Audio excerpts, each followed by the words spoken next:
বিসমিল্লাহির রহমানির রহিম। সর্বপ্রথম মহান আল্লাহর দরবারে লাখ লাখ শুকরিয়া জানাচ্ছি। আমাদের রাউজানের মাটি ও মানুষের প্রান্তীয় নেতা, জনগণের নেতা, মসলুম নেতা,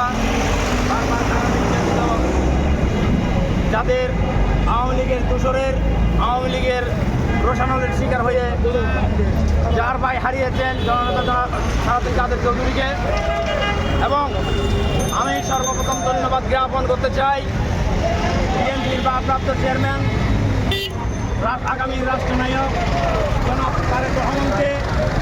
এই নির্যাতিত নিপীড়িত রাউজানের বিএনপির যে পরিবার আছে, সেই পরিবারের কর্ণধার জননেতা জনাব আলহাজ গিয়াসউদ্দিন কাদের চৌধুরীকে রাউজানের সেবা করার জন্য নমিনেশন দেওয়ার কারণে আরও ধন্যবাদ জ্ঞাপন করতে চাই আমাদের রাউজানের যে সকল নেতাকর্মীগণ বিগত 17 বছর আওয়ামী লীগের হাইনাদের রক্তচক্ষু উপেক্ষা করে শত নির্যাতনের কারাবরণ করেও রাজপথে ছিলেন এবং সরকার আন্দোলনে অগ্রগণের ভূমিকা পালন করেছেন।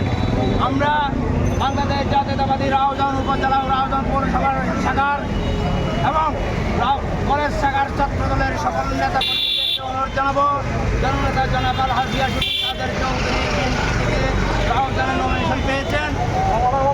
আপনারা বাংলাদেশ জাতীয়তাবাদী ছাত্রদলের বাইরা কর্মীরা আপনারা বিজয় মিছিল করবেন না, যেহেতু আমাদের দলের নেত্রী আপসীর নেত্রী বেগম খালেদা জিয়া অসুস্থ আছে, ওনার জন্য আমরা দোয়া করবো। আমরা সেই দিনে আনন্দ করবো, সেই দিনে জনতা জনাব আলহাজ গিয়াসউদ্দিন কাদের চৌধুরী